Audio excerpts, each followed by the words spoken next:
Je nous invite à nous poser la question de quelle est la différence entre ce qu'on dit être une personne qui serait l'homme vrai et puis une personne qui ne le serait pas.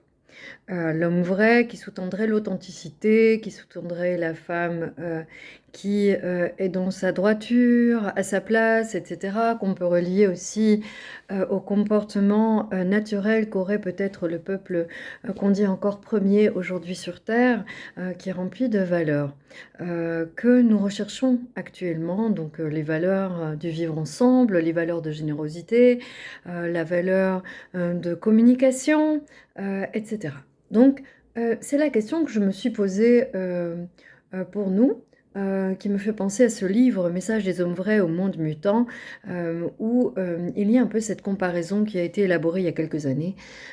Ce que m'a été renvoyé, tout simplement, vient notamment de la médecine chinoise, qui est que quand nous sommes en contact profond avec nos sens, nous retrouvons le sens premier de notre communication.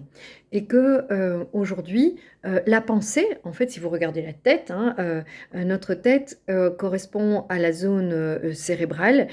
Dans les anciennes médecines, on la relie au corps, hein, nos oreilles vont entendre, les yeux, etc., le nez, donc chaque sens se retrouve dans cette zone et donc les sens ramenant au corps, la tête n'est pas du tout dissociée du corps ou équivalente au mental. Le cerveau est un collaborateur de l'esprit.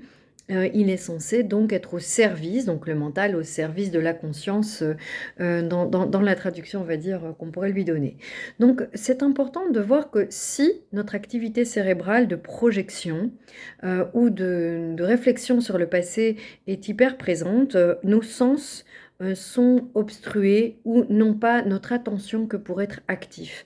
La différence qu'on pourrait nommer entre l'homme qui a muté ou qui s'est oublié et l'homme vrai, la femme vraie, c'est qu'elle est profondément en contact avec, absorbée par ses sens, par rapport à l'homme ou la femme plus occidentalisée qui sera absorbée par émettre, donc qui sera plutôt attentif au fait d'émettre, de projeter.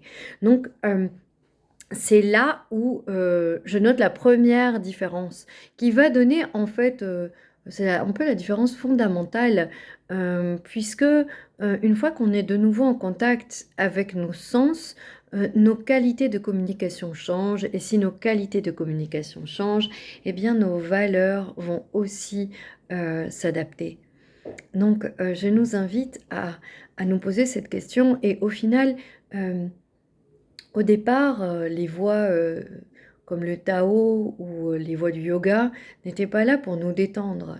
Elles étaient un art de vivre et elles le sont selon moi. Donc c'est un art de vivre, pas un art de se récupérer ou un art de prévenir un déséquilibre. Ça, c'est dans certains cas. Et c'est le cas d'ailleurs dans la médecine chinoise. On va utiliser le Qigong dans certains cas de maladie, bien évidemment, c'est très efficace, ou dans des cas de prévention.